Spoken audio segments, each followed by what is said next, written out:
On This Week in Enterprise Tech, Apple's EFI has been torn asunder, Nvidia has got the perfect graphics part for your data center, net neutrality is being attacked on multiple fronts, and Extrahop wants to give your network more smarts.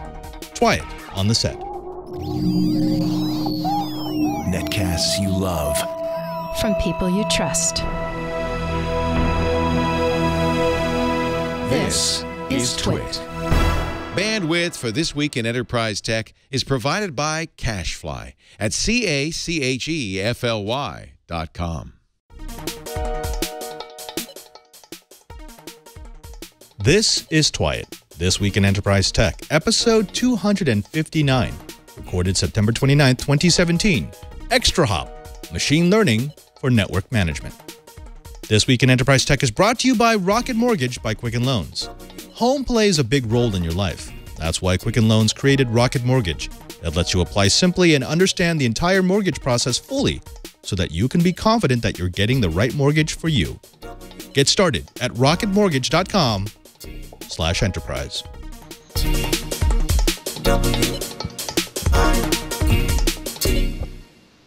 Welcome to Twit, This Week in Enterprise Tech. It's the show dedicated to the enterprise professional, the IT pro, and the geek who just wants to know how the world is connected. I'm your host, Father Robert Ballecer, the digital Jesuit, your guide to all things in the enterprise.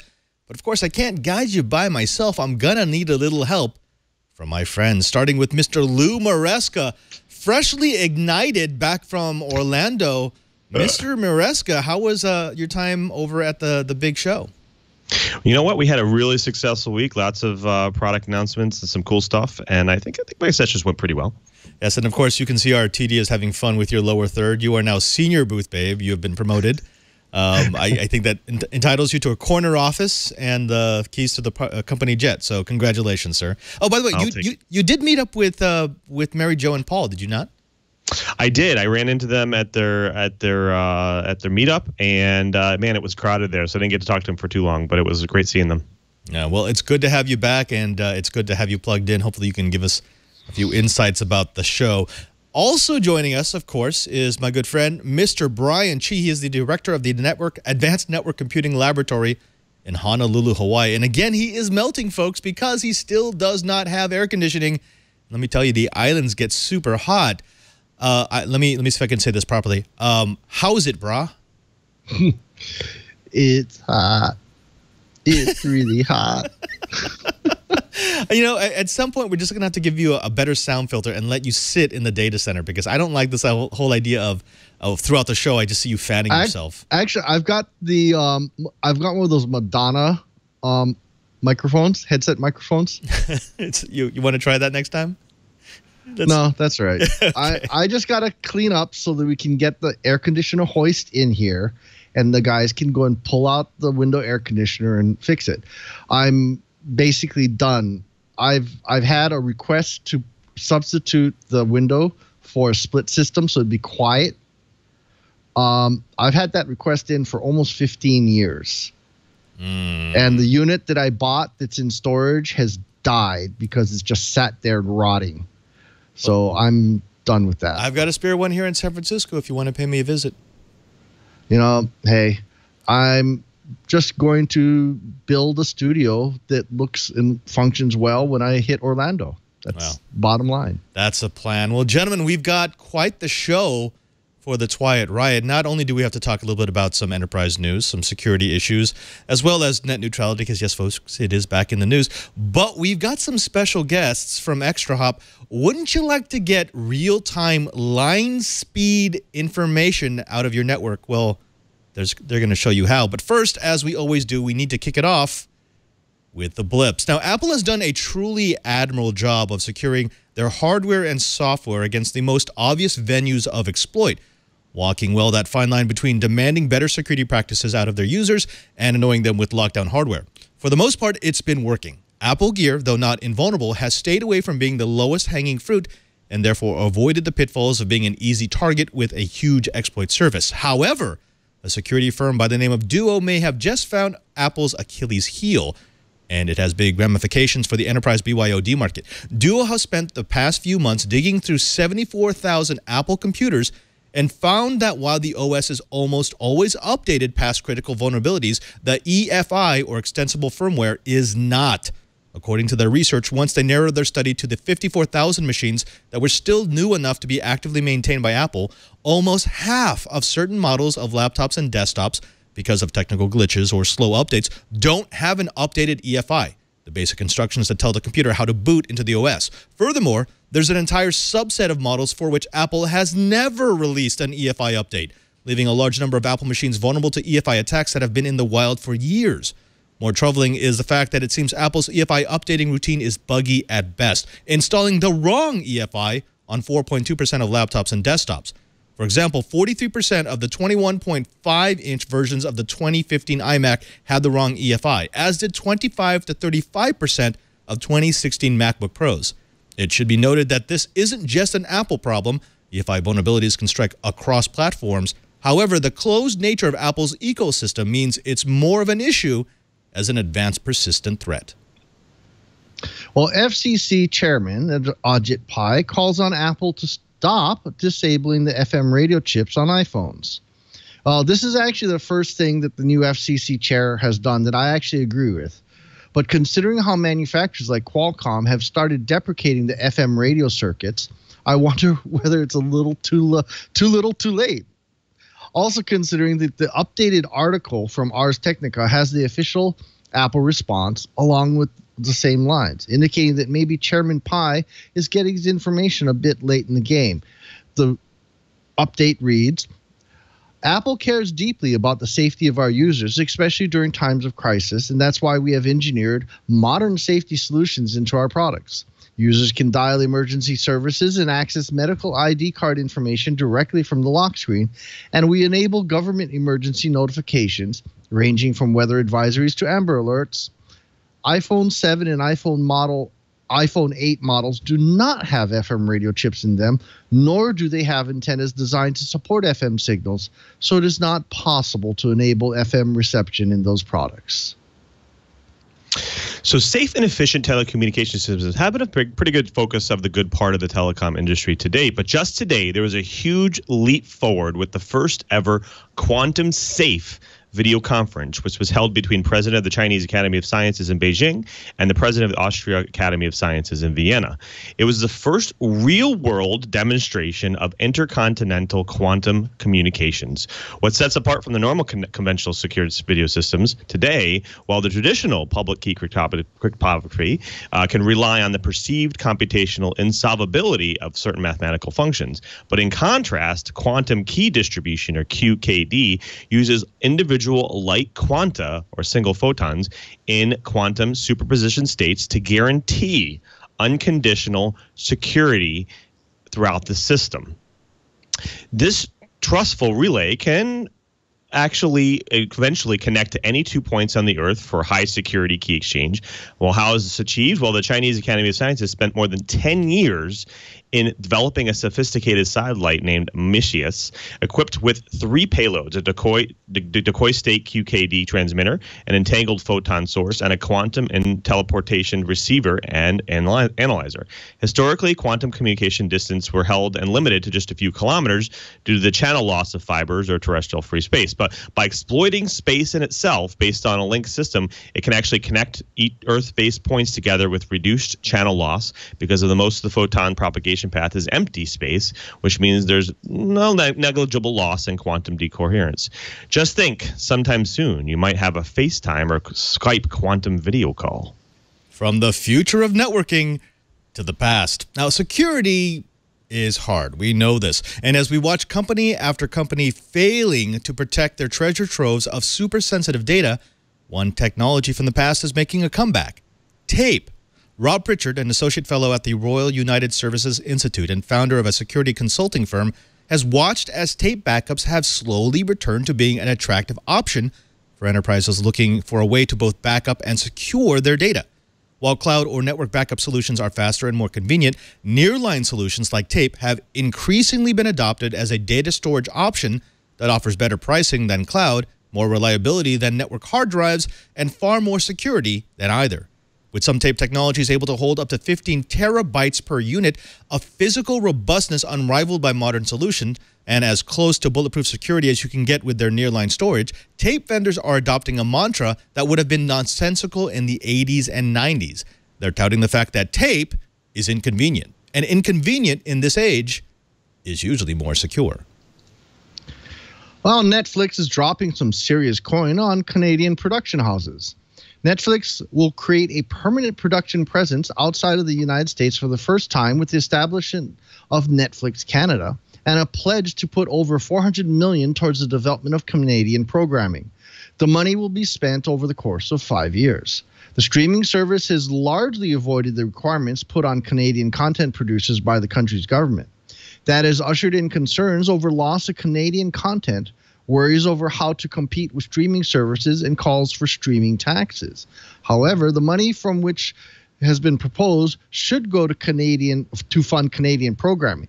Canada briefly had its own Netflix rival, Show Me, but it went kaput last year. As of now, the country doesn't tax digital companies like Netflix and doesn't plan to anytime soon. Considering the amount of U.S. shows now produced in Canada already, this could mean that the streaming version of Hollywood is going north of the border. Well, maybe now I can get my episodes of Murdoch Mysteries sooner. Could the FDA be warming up to modern technology? Well, to add to their trend, yesterday the FDA just approved their first ever continuous blood sugar monitor that doesn't require the user to prick themselves over and over for a blood sample. What is cool about this thing, you ask? Well, the Abbott's Freestyle Libre Flash glucose monitoring system is a device that uses a small sensor wire inserted under the skin to determine glucose levels in adult diabetics. Another wand-like device is then waved over to the sensor to measure and give a readout of those glucose levels. This new device can positively impact more than 30 million people just in the U.S. to date.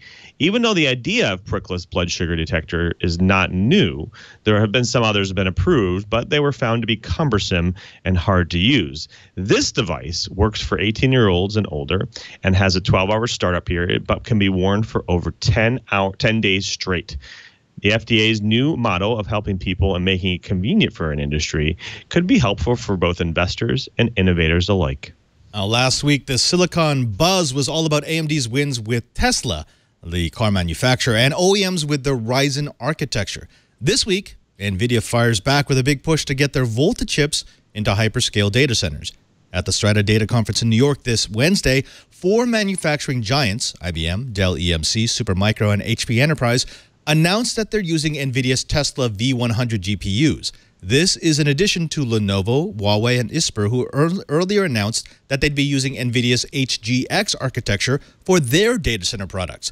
This is big news for Nvidia, who owns about 70% of the discrete GPU market and is making a case for itself in the machine learning and mass analytics workspace with the 21 billion transistors and 5,120 CUDA cores of the V100. But it's not all about hardware. Nvidia has also been developing software like its TensorRT optimizing compiler to make it easier to use their massively parallel chips in machine learning and AI applications. That does it for the blips. Next up, it's the bites. And yes, folks, it's a doozy. Get ready for some net neutrality. But before we get there, let's go ahead and take a moment to thank the sponsor of this episode of This Week in Enterprise Tech. Now, this episode of Twice is brought to you by Rocket Mortgage by Quicken Loans. The mortgage experience wasn't keeping up with the times. You know this. It was dated and it needed a client-focused technological revolution, something past papers and boxes filled with receipts. That's why Quicken Loans created Rocket Mortgage. Rocket Mortgage gives you the confidence that you need when it comes to buying a home or refinancing your existing home loan. It's simple, allowing you to fully understand all the details and be confident that you're getting the right mortgage for you. It's convenient. Their trusted partners allow you to share your financial information with Rocket Mortgage at the touch of a button. No more dragging in all of your old pay stubs to prove that you're actually worthy of a loan. It's powerful. Whether you're looking to buy your first home or your 10th, Rocket Mortgage is able to perform thousands of calculations in just seconds. And based on your income, assets, and credit, Rocket Mortgage can analyze all of the home loan options for which you qualify and then help you find the one that's just right for you. Rocket Mortgage by Quicken Loans applies simply, understand fully, mortgage confidently. To get started, go to rocketmortgage.com/enterprise. That's rocketmortgage.com/enterprise. Equal housing lender license in all 50 states. NMLS number 3030.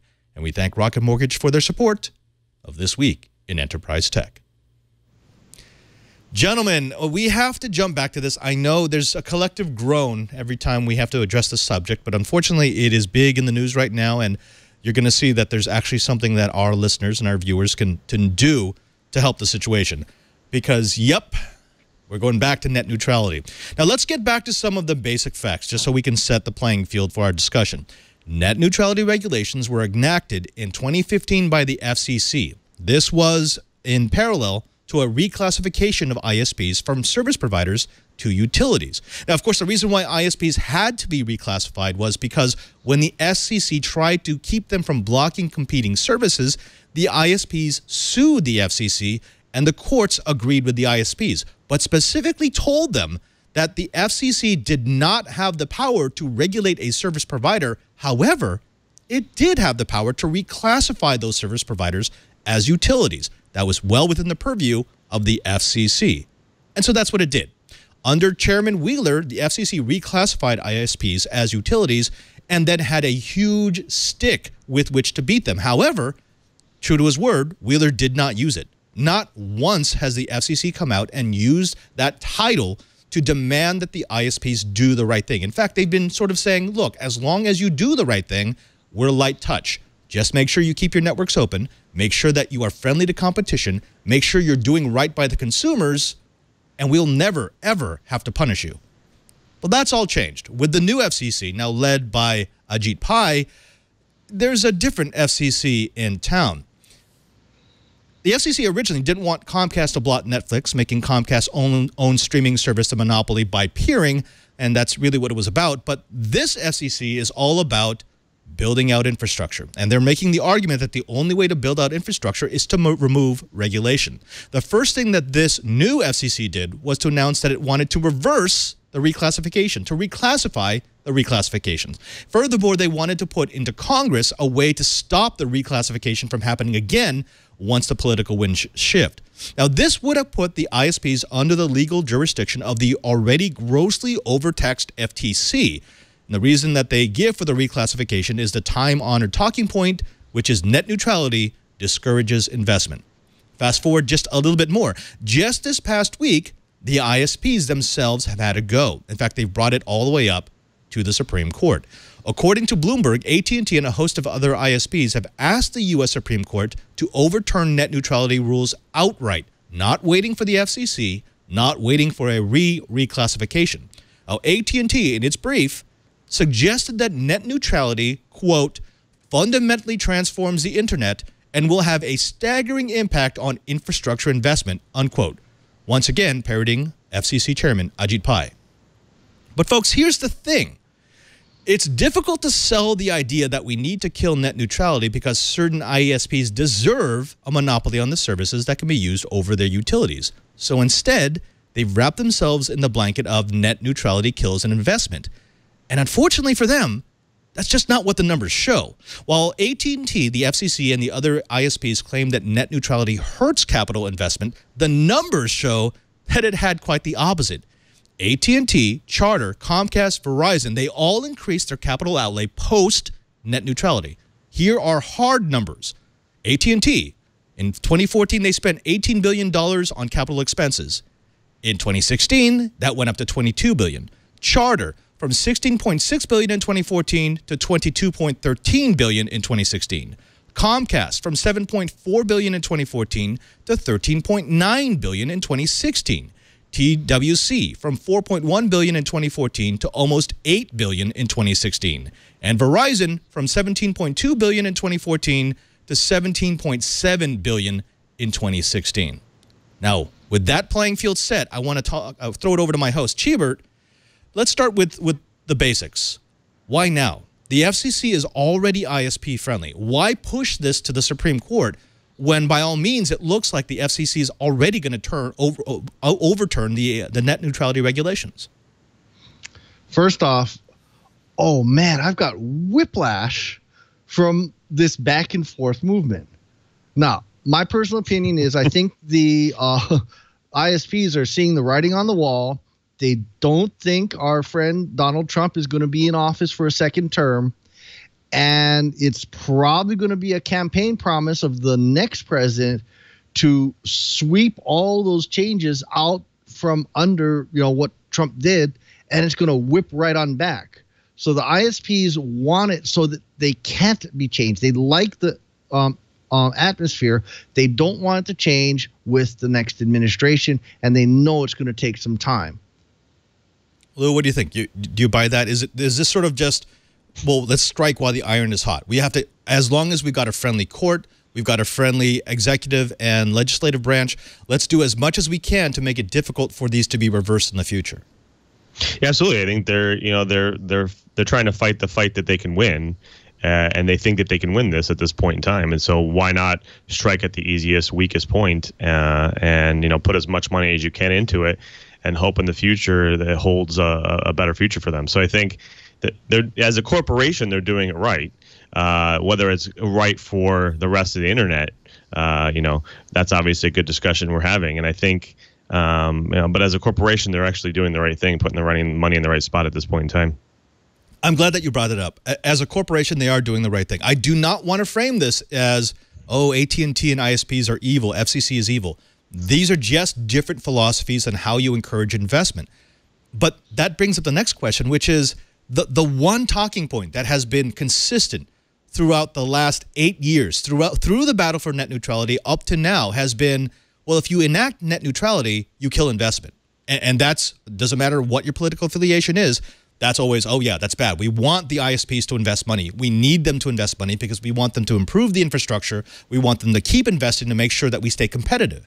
However, as I just went over the numbers, that's a lie. It's not just a lie. It's a bold-faced lie. Those numbers are available to everyone, and yet there is not a single Senate hearing. There is not a single public call for comment. There is not a single public speech by FCC Chairman Ajit Pai in which he doesn't say net neutrality has killed investment. So how can they keep getting away saying the same thing that we know is wrong? Lou, what's your call?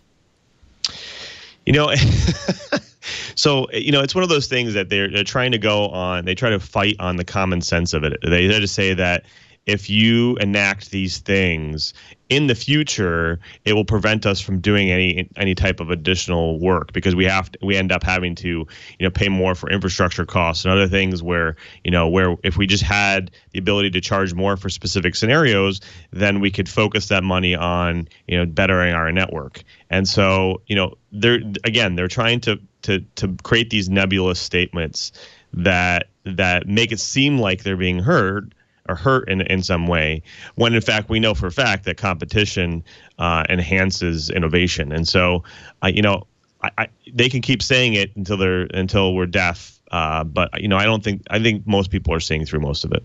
Hopefully. Well, Cheever, what about that? Are most people seeing through it? Because I mean, the fact that they're willing to keep saying it means they think people believe it. Or let's actually give them the benefit of the doubt. Is there a way, anyway, for these numbers to have been misinterpreted? I mean, I can show, because they have to publicly report how much they're spending on capital outlay, that they've spent more between 2014 and 2016, and it looks like it's going to rise again in 2017. But is there a way to look at that and say, okay, it looks like they're spending more money, but we've actually slowed the pace of investment? I would love to say that they can't be misinterpreted and all this.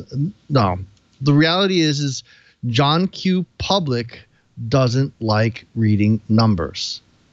That's the bottom line. And they're going to believe what the talking heads are going to say. So it's really our duty as fellow talking heads that we need to read the numbers for people. And we need to bring them into the light, and we need to go and have a call for our viewers to go and call the representatives and say, hey, this is BS. We really like net neutrality, and that could you please not let the ISPs go and make the change permanently? This is not a lie. This is just squirrel. That's literally what it is. Right. And actually, I can do a callback to last week. We covered in one of the blips that right now the FCC is trying to let some of the broadband providers off the hook. Remember, in order to get their positions, in order to get the rights of way, in order for Comcast, AT&T, Verizon, Sprint, Time Warner Cable to get where they are today, they essentially had to sign a contract with the American people saying, we will extract profit from this investment. However, we will deploy for the betterment of the communities that we serve. That's actually in the Act from 1986, the Cable Act. However, along with that was, well, we're going to deploy to rural areas. We're going to make sure that we push the network out to places where it doesn't currently exist. We're going to make sure that we compete. The FCC is letting them off the hook because it's now conflating wired and wireless. And it's saying in those rural areas, if there's a cell provider that can provide at least 1 megabit per second of connectivity, then we can count that as served and you don't have to deploy there. That's another one of those stories that kind of snuck under the radar. The Twilight Riot knows about it, but I haven't seen any reporting about that in the larger media. And it's almost like we're going to give away as much as we possibly can before we get voted out of office. Cheebert, have you seen that? I mean, has that made the nightly news? I don't watch news, but I'd love to hear at least once a newscaster say, oh, yeah, by the way, a bunch of stuff that we were supposed to get from the ISPs, we're not going to get it anymore. Yeah, the funny part is I haven't seen it on any of the mainstream news. I actually haven't even seen it on the Internet Press Guild. Wow. That surprises me. Yeah, yeah. Now, Lou, let's go a little bit deeper into this because, again, people are going to say, oh, because they're bought, because they're bribed. I don't think so. I've met FCC Chairman Ajit Pai. He is an honorable man. He is an educated man. I think he's misguided in his principles. I think what he believes is that if you open it up to competition, then the competition will serve, but he's not taking into account the fact that there's no competition. Each of these ISPs basically competes in its own market with itself. But is there a way to look at the story and say, okay, well, this is just the pendulum. We're swinging back and forth, and right now we're going back to a bit more corporation friendly, and then it's going to swing back, or is this time to panic? I think it's time for people to put their money where their mouth is and start to push back. I think it's time. I wouldn't say time to panic, but I would say it's time to start putting in actions and actually moving forward on things. Yeah. Okay. Okay. One last tidbit before we move on, because I do want to make sure our guests get all the time that they deserve, and that is right now, folks. You may not have heard about this because there's been a lot of other stuff in the news. But Ajit Pai is actually up for reconfirmation right now. He has to go through the process in order to get another term. And right now you can call your representative. In fact, there are several sites out there that will call your representative for you. One is called thebattleforthenet.com. If you just put in your phone number, it will automatically connect you to your representative. It even gives you a little script to say something along the lines of, I am concerned about net neutrality. I'm concerned that my utilities are being given away to companies that are going to jack up the rates on me. I'm concerned that I won't be able to get the content that I should be able to get because Comcast or Verizon or Sprint or AT&T are going to make me buy their services. So if you are in any way, shape, or form concerned with net neutrality, now is a good time to call and say, look, maybe Ajit Pai is not the man to lead us into the next century. All right, gentlemen, let's go ahead and put that to bed, because now we have to get to my favorite part of the show, and that's when we bring in some outside experts to drop knowledge on the Twilight Riot. I welcome back to the show Mr. Sam Richman, Samuel, but I know my Sam, and Matt Cawthorn. They are both from Extrahop. Sam, of course, is a security systems engineer, and Matt is the VP of Sales and Engineering. Gentlemen, thank you very much for coming on to This Week in Enterprise Tech. Glad to be here. Yeah. Thanks for having us. Now, I don't know who wants to take this question, but for the folks playing along at home, how would you describe your company? What is it that you do? What is it that you make? If they were to look right now and try to look for Extrahop, what would they find? So, Sam, I'll take this one. We're a platform for wire data analytics. And what that means is we take the data off of the network statefully, the data in flight, and we surface real-time analysis in ways that were almost impossible to do before. At modern scale, cloud, hybrid cloud, on-prem. We don't sort of discriminate. If it hits the wire, we can run analysis on it. And so that's what we are. That's a very sort of high-level picture of it. And the thing that makes us different is our ability to, in real time, replay byte streams, the actual packets. We replay them statefully as if we were like an inline stateful firewall, even though we're out of band, like a traditional legacy sniffer would be deployed. And so what that allows us to do is replay the state of the network and the transactions that traversed the network in real time. That has huge implications for security, performance management, capacity planning, and much more. Now, okay, that sounds good as a blurb, and that's definitely something that I think most of our audience will understand. Analytics good, security good, intelligence good. But what makes Extrahop any different from at least a dozen companies that I can think of right now that say they do the same thing? They've got probes on different parts of the network. They're looking at streams. They're looking at traffic. They're plugging it into machine intelligence. What is it that Extrahop has that no one else does? What is it that you think is your secret sauce? The secret sauce is the stateful stream reassembly. Historically, the way the problem has been approached is you write the packets to disk. You grab the packets, you tap the network, you run a span port, and you write those packets to disk. And at some point in modern networks, computer science says no. You know, it starts to buckle under its own weight. There's so many packets to sift through. And what happens is, given the traditional packet capture model, you're sort of retroactively looking backwards in time, querying the packets themselves against some index, presumably, and then fetching them and reassembling the state. And what we find and what we see is that modern environments require much less sort of latency and much less friction in that process. Some of the competitors in the space measure their sort of time to insight in, you know, many minutes, sometimes 10 minutes, sometimes more, depending on the query. If you get the query wrong for the packets, you have to re-ask the question in another way. And what we do is we statefully reassemble in memory, in real time, and then flush the metrics themselves into the data store in a streaming real-time index. So it's a very, very novel approach. You know, I'm not sure if I mentioned this last time, but the inventors of the modern application delivery controller, the modern day application delivery controller from F5 Networks, invented our stuff. And all of that sort of network centric yet application fluent and scale, you know, capable domain expertise made its way into our approach in the legacy network performance management and diagnostic space, and increasingly the network traffic analysis, the NTA space and security. Right. And actually, I'm glad that you brought up F5. And Sam, I want to go over to you for this one because, again, great buzzwords. Intelligence is good. The fact that we are moving away from the forensic model, which is a week later we can figure out what happened, to the more immediate, we've got a pane of glass. This is what's happening on your network right now. This is actionable intelligence right now. Sam, how does that work? How do you do that? How are you analyzing all the streams that might be running through my network?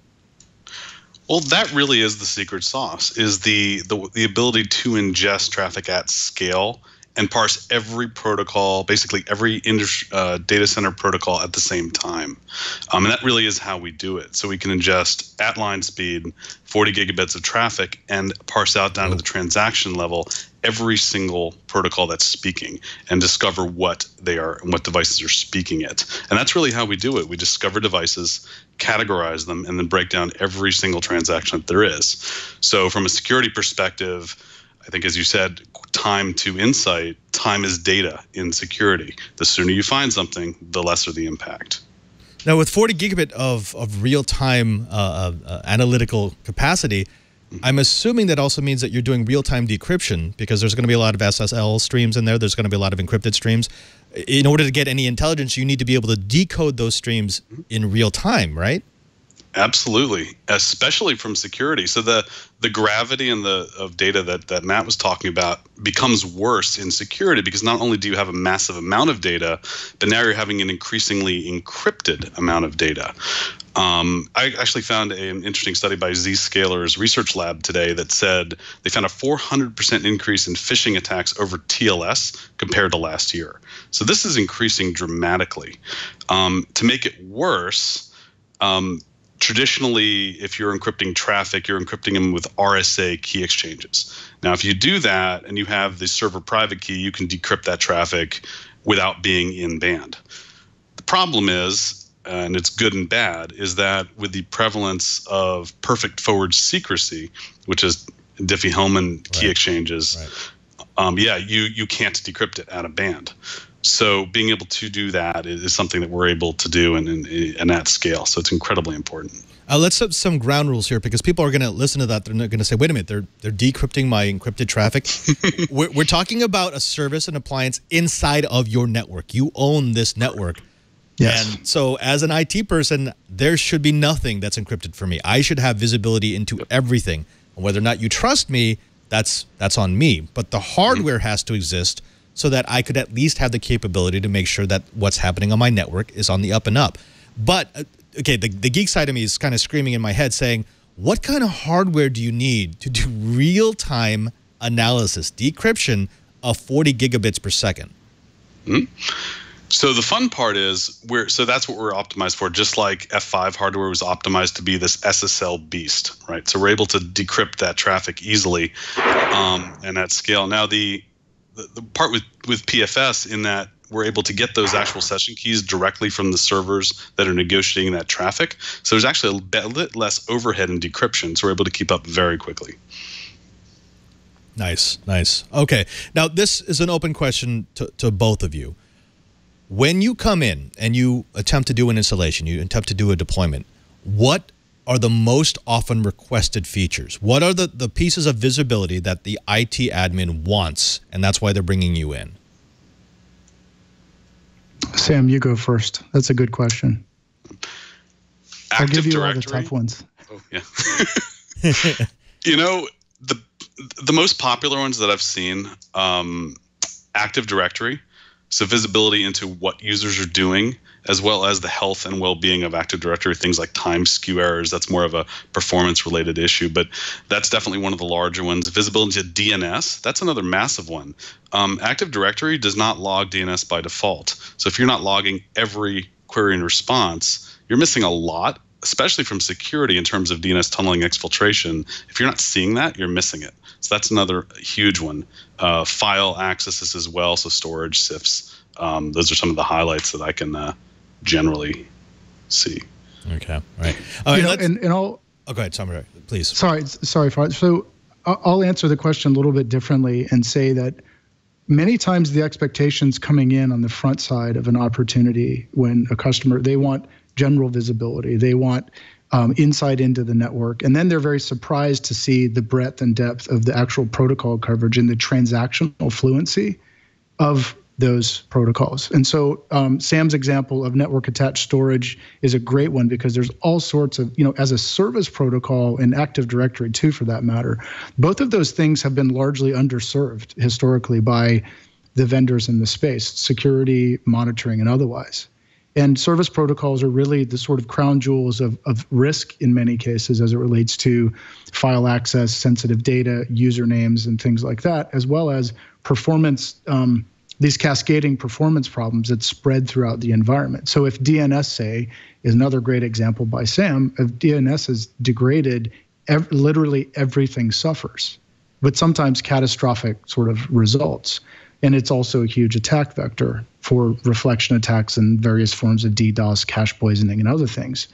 And so typically it comes in a sort of traditional monitoring sense or security sense, as we need more visibility, we need more insights, we need to do it more quickly. And then it turns into something more when they get a full sense of the scope and sort of depth that Extrahop can address. Right. We do have actually a question from the chat room. JJ to the 4884. Wants to know about, well, what about encrypted traffic like Tor traffic? I mean, obviously, you're not going to be easily, you don't have the certificates for that. You don't have the keys for that. That just shows up as unknown, or that shows up as, does it verify, oh, yeah, that's a torrent because it's using a weird port going to a weird service? In many cases, we'll identify the outbound traffic. And in every case, we'll see the certificate handshake. And we will sort of pin the certificate to a specific flow. And the point stands on the outbound on a Tor side, for example, it would drop down to L4 analysis. So we would get up to sort of layer 6 in the SSL, in the sort of encryption handshake. Even with SSH, we can actually look at the handshake stage and get a bunch of insights. Right. And then it would go opaque to us, and you would monitor sort of outbound egress traffic at layer 4 and things like that. That's also, there are implementation ways to get around that, by the way, and to crack that open via like an egress, like a Palo or something, an egress proxy that can sort of intercept those things and send us decrypted streams. But generally speaking, that's a great observation. For someone else who owns their certificate outside, we would see the handshake and then it would drop to L4 in many cases. We would see the DNS resolution, SSL handshake, and beyond. And of course, you could see that all in real time. So you could actually set up an alert that, oh, there's a handshake here that's going to happen and I'm about to lose the ability to see the stream. What do you want to do? And is that sort of the actionable intelligence that I can use?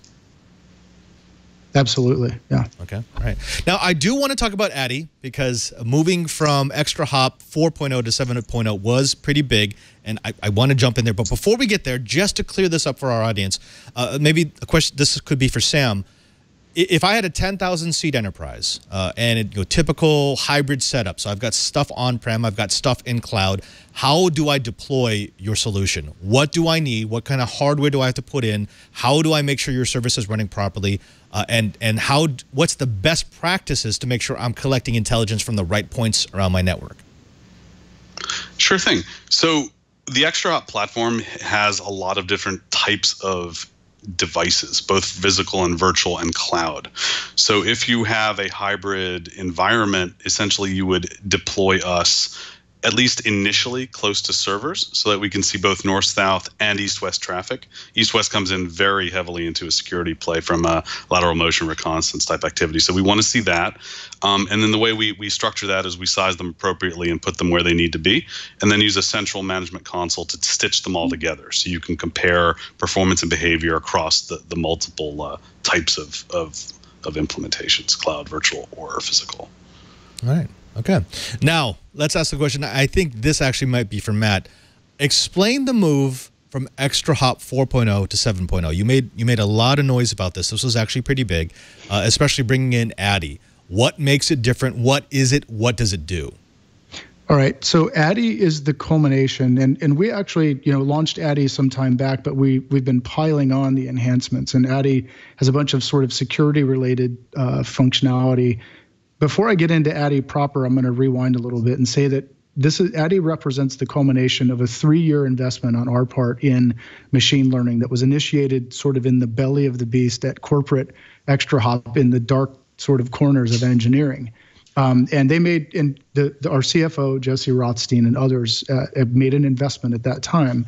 And we realized during that journey that not only did we do the real-time stream reassembly and all the stuff that Sam addressed so well, is that another way to think about this is a feature extraction engine. And so when we run this analysis in real time, we're effectively extracting features in ML parlance. And those features and those metrics that we calculate on the fly, those can then feed in an unsupervised machine learning sense. So they can feed Addy, which is our machine learning service. And it's very important because 2016, if you think about it, 2016 was the year of sort of machine learning when it really made its way into the top of the public eye. You're starting to interact with your Xfinity remote in interesting ways. There's Echo and beyond, right? And it made its way, likewise, into enterprise IT. And it's going to continue to grow in prevalence. And this year we see is the year of integrations, where we're starting to integrate with third-party systems to do interesting things, which leads us to 2018, which gets into the year of automation. I really think that, and this is a prediction made by one of my coworkers, really smart guy, and I tend to agree. I think that we are already seeing early evidence of this. And Addy as an overlay of intelligence, think about it this way. Addy is a PhD level data scientist for the cost of a temp worker that's never off the clock working on your behalf, running analysis on petabytes of pre-processed data per day or per week or per hour. I don't know. I've worked with a lot of PhDs, and they're not always pleasant. Okay. And I understand that point. So I'm using machine learning. I'm using some fantastic analytical tools to take line speed, real-time informatics out of my network, feeding it into the system, and what does it tell me? Give me some best-case scenarios. Me sitting in my data center using Extrahop service.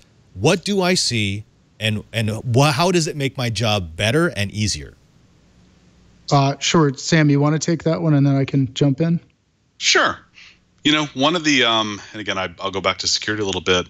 One of the anomalies that I noticed, which was especially interesting, was the surfacing of a client performing enormous numbers of DNS reverse lookups against the DNS environment. That is the precursor to lateral motion. So that was a massive one that I noticed that we're surfacing. Yeah, and another example would be, an increase in sort of staying consistent with DNS, an increase in resolution errors or DNS timeout behaviors, which too can be a precursor for security incidents or massive performance impacting lateral movement, TCP state. So an example there would be a retransmission timeout from a performance management perspective in the traditional network performance management space. Addy will proactively surface these events to you and tell you when they happened and how and yes, I'm assigning a gender to our machine learning service. So how she figures out that this is a retransmission timeout. And in fact, for a given device, we can look at 5,500 servers worth of analysis in real time at 40 gigs. And Addy will say surgically out of the totality of the data center environment, this one host started sending a disproportionate outbound sort of set of retransmission timeouts and impacted this service. And you click on the UI and it takes you right to the device in question for the time period in question when the anomaly was thrown, so you can then take an action on that particular event. It's a very powerful model. Okay, which one of you wants to walk us through the demo? Because I think actually seeing it will help people understand what kind of intelligence they can get. Oh, so the video that we have is actually of our second sort of big feature, which is the live activity maps. And we can sort of fire that up whenever you're ready, and I can speak to it. So, okay, so we've established, and I'll assume for a minute that your listeners collectively take us at face value that we do this full stream reassembly real time. Well, we were faced with the problem of how do we render that data in high context, high resolution, and in a way that's sort of interesting and in real time. And you can see the map just updated and it's protocol fluent. And so this is not simplistic port-based classification. This is actually us doing transaction replay in real time at scale. And here I've filtered down to a specific protocol. And I'm showing you a constellation of activity for CIFS. You can see the 4 interconnected hosts. The thickness of the edge that connects them represents transaction volume, TCP turns, or data transfer. And I can simply, and notice the little lasers, we added lasers to our product. So the little lasers show the directionality, who's consuming the service and who's serving the service, if you will. And so with a single visual against thousands of systems, I can look at this visually and I click on the edge and notice this is taking me to the transaction log of all of the transactions between those two hosts for just SMB version 2 writes. This includes user access, which resources were accessed, a layer 2 bytes, any TCP level events, and the packets. I'm just clicked into the packets that were replayed statefully in real time. And we've extracted on the top right there, you can see 15,000 packets out of tens of millions. And we surgically extracted just that packet stream from many, many different devices represented on the map just for that one network attached storage transaction. So it's so what this really represents, guys, is a radical acceleration of traditional performance management, troubleshooting, and security workflows, where we're able to characterize at scale the behaviors in the environment, understand what's happening, directionality, transaction boundaries, volume, turns, and the rest, and then take you right down to the transactions themselves for the individual assets, as well as the packets if you need them. In many cases, you don't, frankly, but if you need the packets, they're there, and you're never more than sort of 2 clicks away from those things from the main map. And that's the live activity map. Honestly, from a product perspective, this has been a sort of last mile issue that at Extrahop we've wanted to address for quite some time, which is how do we render our real-time analysis in a dynamic sort of interactive way to get users to their insights as quickly as possible? And we have an amazing team of product management and engineers at corporate that conceived of and in fact delivered the live activity map. And it's been a huge hit with our customers. We've got two questions out of our chat room. JJ to the 4884 again wants to know, is this cross-platform? So can he use this on Linux, Windows, OS X? It seems to be browser-based, so it really shouldn't matter, right? So the user interface, yes, is in fact browser-based, so that won't matter. And I think the question, JJ, we don't discriminate what the server is. We have Windows servers, AS400s in many cases in mid-range, like in regional banking, for example. We have AIX. We don't really discriminate on the type of server or the type of traffic. And as a browser-based interface, there too, it just kind of works. Right. And one more question from RJP421 wants to know, in looking at, say, an educational or nonprofit deployment, what kind of pieces would be required? Is this a single appliance that gets dropped in the middle of the network?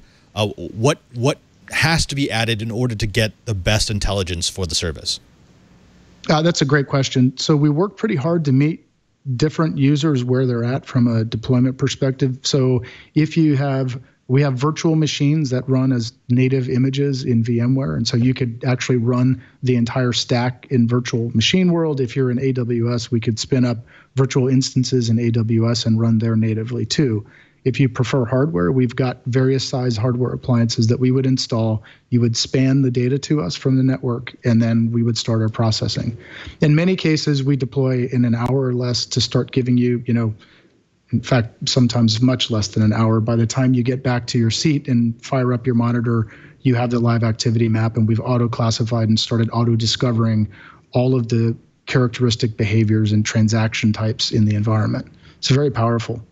You've just made a lot of our listeners very happy with being platform agnostic. That's exactly what they want to hear. All right, I'm going to bring my co-host back in here. Cheebert, let's start with you. I've watched you fan yourself and kind of get to the edge of your seat for the last 20 minutes. So you've got something that's on the edge of your mind here. What's going on? Well, I'm starting to see a real need for, desensitizing network tools, diagnostic tools from large amounts of skills necessary to interpret. So I'm starting to see a trend in a lot of network monitoring systems, well, a few network monitoring systems, where they're starting to put in natural language interfaces to make it easier for, say, the third shift to go and ask what's going on to help interpret the data. Are we going to see someday that Addy is going to be able to come up and, just like I can ask Jeeves what's going on, or Alexa? Are we going to start seeing some natural language interfaces showing up in Addy someday? That's a very interesting question. I can't represent the product roadmap. That's sort of beyond my pay grade and my purview. But I can say today, Addy gives you self-described, so it's very sort of contextually rich. Let's take SSH lateral movement as an example. We'll say, hey, here's a server in your environment, and guess what? They're now an SSH client, and this individual at this time connected to these peers adjacent on the 1918 address space. And this is very suspect because Addy says, we've never seen this characteristic behavior before, and that comes right into your inbox sort of proactively as in the form of an alert, and it represents itself in sort of a flashing red light on the Extrahop UI. So that's sort of vector A. And then vector B, our dashboarding is very, very strong. And so we have this concept of dashboards being almost like real-time runbooks if they're implemented properly. And so you could dashboard kind of to your heart's content, and then you can ask sort of intuitive questions of the dashboard, like say, hey, show me HTTP 500 errors for this application, get L7, for this time, and it'll sort of spit it out. On the NLP side, stay tuned, I would say. That's a very interesting idea. So I do have a comment and question too as well. So visibility into network system issues, even system issues in general, when it comes to cloud services, is normally pretty paramount when it comes to ensuring reliability of that system. And in the past, these data visibility, these visuals, whether there's dashboards or whatnot, were really for just CTOs and CIOs, just to kind of give them some like high level visibility in the systems. But what you're showing is in finding is this is also great for the IT personnel, as well as deeper into the network analytics. And in the past, I've seen that, network forensics as part of that security incident response time is really kind of critical when it comes to making sure that you kind of alleviate that issue, and having this deep visibility into the data and visuals makes it a lot easier. Are you seeing that when it comes to, have you worked with corporations where they've come back and say, hey, our incident response times are down a massive amount because of just getting this visibility into the data? Yeah, I mean, so Sam's certainly got perspective on this as well, and I'll take the sort of part one answer to that. That's a very insightful question, and philosophically, I'll ask a rhetorical question. In fact, why wouldn't the data, that the transactions that are traversing and the state of the network as an asset to the organization, why wouldn't that data be sort of set free across organizational boundaries? From the VP of infrastructure, say, to the application delivery team, or the DBAs, or the level 1 NOC themselves. And what we do is we work really, really hard as a company to address that swath of sort of that set of constituents that can and should be able to consume wire data. And the historical solutions in the space there's been way, way too much friction involved to get like a CIO level report on the one hand that's automated and delivered proactively into their inbox, and then, like an incident response team, and to give them the sort of forensic level insight or the troubleshooting for a level 1, 2, 3 escalation path in a network context. So we do cover that swath. Typically we come in where the rubber meets the road with the folks who come hands-on keyboards, and then the use cases tend to expand after we establish ourselves in an account. It's very interesting, actually, the scope that changes as the analysis makes itself available to the org. Sam, did you have any perspective on that?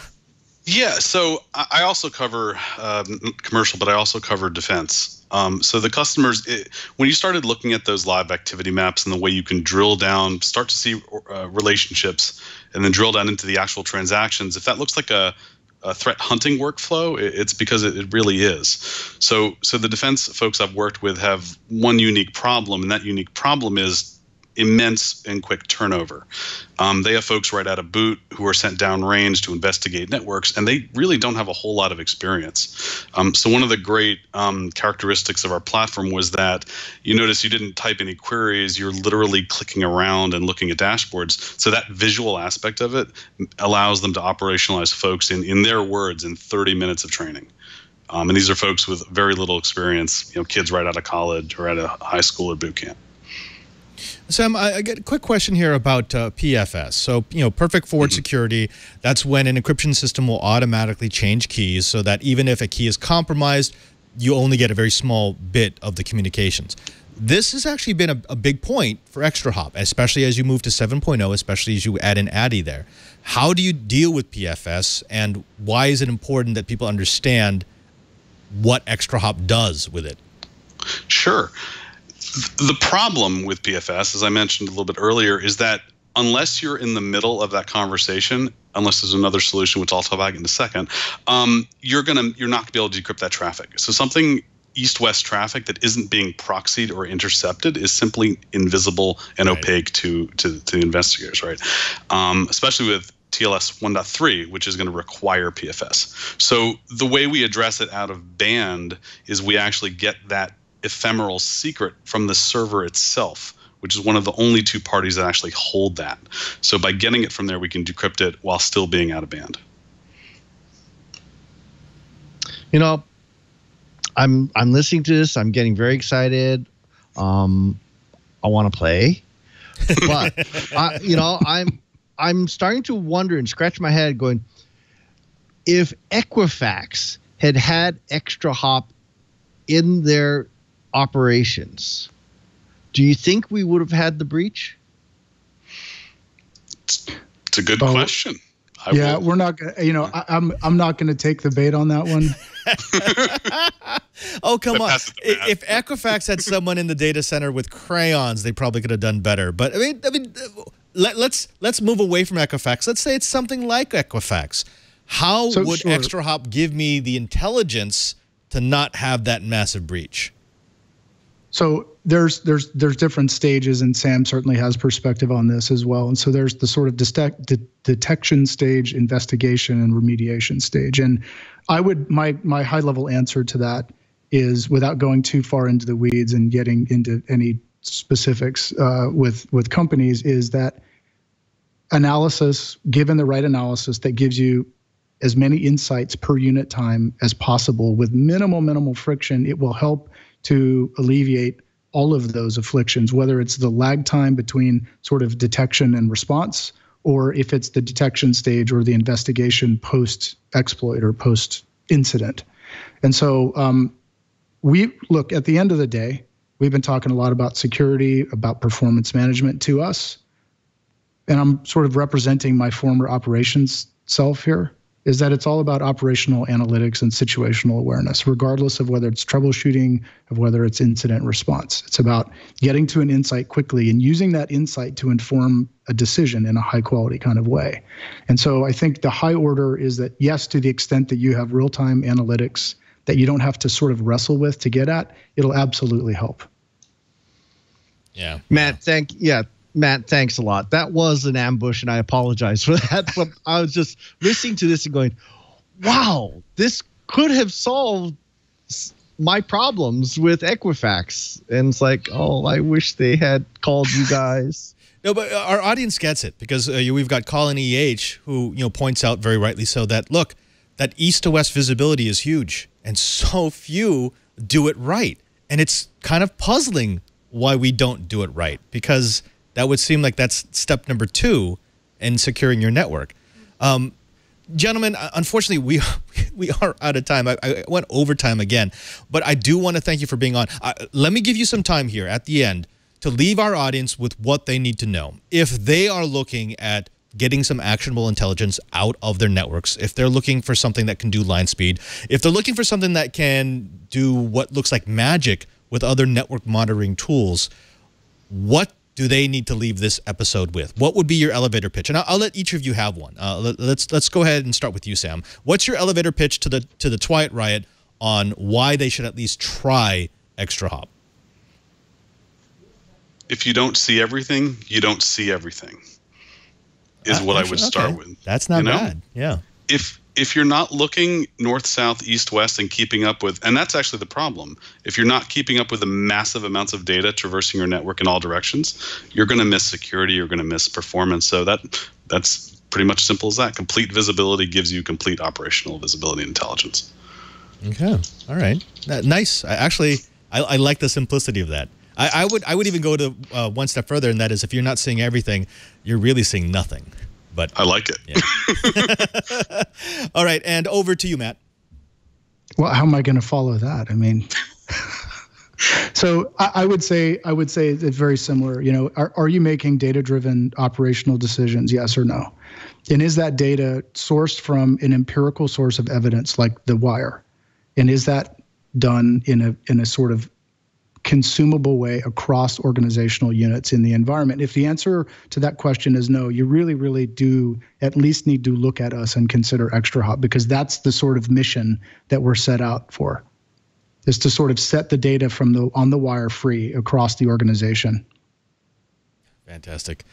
Sam Richman, again, good to see you. I kind of miss not seeing you every year. We got to fix that. When's the next time you're in San Francisco? You have to come say hi. Oh, I hope soon. Absolutely. I missed our days greatly. It was a lot of fun. Yeah. And who knows? Maybe we'll create something even better. And also, Matt Cawthorn, both from Extrahop, both have been fantastic guests. Thank you very much for dropping knowledge onto the Twiat Riot. Some people do complain that sometimes we talk about the same topics over and over again. Well, that's because the same topics are really, really important over and over again. And you've brought something new to the table, and I very much appreciate that. I know you've already had your little elevator pitch, but let me give you one last chance. Where do they go if they want to find out more about Extrahop? Who should they talk to if they want to demo this on their network? And what are the possibilities for them, say, in the next week or so? Oh, definitely go to the website, and you can sign up for a free online demo that sort of walks you through the totality of the solution. And it'll give you a very good feel for what that workflow looks like and how you can sort of interact with the data. And it's actually like a full deployment. So it's a very sort of interesting thing that I'm pretty proud of. I think that we have given a lot of value out to folks with that. So I would start there and then just know that we've got a global presence. And so wherever you are, wherever you're listening from, I know this audience is massive. You can reach out to us via online and we can follow up, and we're very sort of POC friendly, and we can give you insights that I can comfortably say we can give you insights you might not expect, and is pretty valuable. So definitely hit us online. Sam, Matt, thank you. Ed, has been an absolute pleasure, and thank you for being here on This Week in Enterprise Tech. Thank you. Right. Thank you. Folks, you've done it again. You've used up another hour listening to the best dang enterprise podcast in the universe. That's according to 9 out of 10 torrent streams running through your enterprise network. I want to thank everyone who makes this show possible. Of course, to my guests, and also to my co-hosts. I could not do this show without them. Chibert, let's start with you. What are you up to other than melting into a puddle of Hawaiian goo? And where can people find you if they want to see your work? Definitely Twitter. And thank you, JJ. The email from your friend has paid off. We are going to be booking that person for a future show. Deep dive into Linux virtualization. A lot of fun. Anyway, ADVNETLAB on Twitter, or drop me an email at chibert@twit.tv. I'd love to hear from you. And if all goes well, I'm waiting with bated breath to see how many years the state retirement office gives me back from my split service. I may be able to pull the ripcord and do an official retirement sooner than I thought. I hope so. If so, hopefully some of your retirement tour can come through California, because we got a party for that. You betcha. Laser tag, I think, or mini golf. Geeks party differently, I think. Lou Maresca, also thanks so much to you, my friend, especially since you just got back from Ignite yesterday. By the way, I got to ask, this is totally off the tracks, this is off the rails, but how much of the booth setup and teardown do you have to do, or do you just parachute in, do your thing, and leave? I parachute in. Oh, good. Okay. Got it. So you're like the rich person at Burning Man. I got that. Yeah. That's cool. But how are you, my friend? And where can people find you and your work, and maybe even your son, who's decorated your room with Batman stickers? He has. Yeah, obviously, go check out all the Ignite stuff. There's over 640 something sessions available. It's myignite.microsoft.com/videos. All the on-demand stuff's there. Check it out. I'm continually focusing on making developers more productive on top of the Office platform. So there's a ton of sessions there. Check it out. And of course, you could always find me on twitter.com/LouMM. Where you'll find all my posts. Both my work related as well as kind of my opinion related type stuff. Check it out there all the time. Lou, Chibert, thank you so very much once again. And although there's a good chance that next week I won't be here, you two are going to hold down the fort just because I've got jury duty and I can't count on actually being in the studio. Also, thanks to you, to the person who drops by every single week and watches or listens. We wouldn't have a show without you, and I thank you for all your years of being loyal to the show. Now, we will want to do something for you. We want to make it easier for you to catch up on the episodes that you've missed. Maybe look at the stories that we've covered in every show. You can find it all at our show page, in our show notes at twit.tv/Twiet. That's This Week in Enterprise Tech. Once you're there, also, why not pay a visit to the little drop-down menu? That's where you can subscribe to the show. You can get an audio version, a video version, or a high-definition video version into your device of choice. Maybe even share that link with a friend so that they can subscribe. It's the best way to make sure that we can keep bringing you all the enterprise goodness that you want week after week. Also, thanks to everyone here who makes the show possible, to all the engineers like Burke and John and Alex who make sure that everything is hooked up properly, to Lisa and Leo who have allowed us to continue doing this show every week, to Kevin, our TD, our wonderful TD, who every week gets a chance to redeem himself by answering a question with knowledge from the show.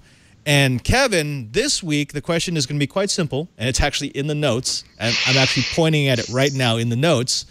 What does PFS stand for?